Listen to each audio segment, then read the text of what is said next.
జగన్ మీకిలా జరగాల్సిందే. కోటరీ మాయలో జగన్ బందీ. ఆత్మవిశ్వాసంలో మునిగిపోవడానికి మళ్లీ సిద్ధంగా జగన్. తాడేపల్లి ప్యాలెస్లో నెంబర్ 2 కుర్చీలాట.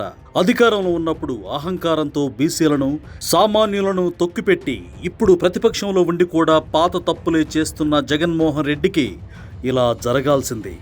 తాడేపల్లి ప్యాలెస్లో సజ్జల రామకృష్ణారెడ్డి, చెవిరెడ్డి భాస్కర్ రెడ్డి మధ్య సాగుతున్న నంబర్ 2 కుర్చీలాట గురించి జగన్కు తెలుసో లేదో గాని బీసీవై పార్టీ గమనిస్తోంది. గత 5 ఏళ్లు సజ్జల రామకృష్ణారెడ్డిని ముందు పెట్టుకుని పరిపాలనను భ్రష్టు పట్టించిన జగన్ ఇప్పుడు ఆయన స్థానంలో మరో వ్యక్తిని తెచ్చుకుంటున్నారని బీసీవై విమర్శిస్తోంది. సజ్జల వర్సెస్ చెవిరెడ్డి పోరు చూస్తుంటే జగన్ తన సొంత తెలివితేటలతో కాకుండా మళ్లీ కోటరీ ఇచ్చే ఫేక్ రిపోర్టులకే బానిసయ్యారని స్పష్టమవుతోంది. 151 సీట్ల నుంచి 11 సీట్లకు పడిపోయినా జగన్ తన చుట్టూ ఉన్న రెడ్డి సామాజిక వర్గ నేతలనే నమ్ముకుంటున్నారు తప్ప క్షేత్రస్థాయిలో కష్టపడే బీసీ, ఎస్సీ, ఎస్టీ నేతలకు అవకాశం ఇవ్వడం లేదు. ఈ రెడ్డి రాజకీయం వల్లే వైసీపీకి ఈ దుస్థితి పట్టింది.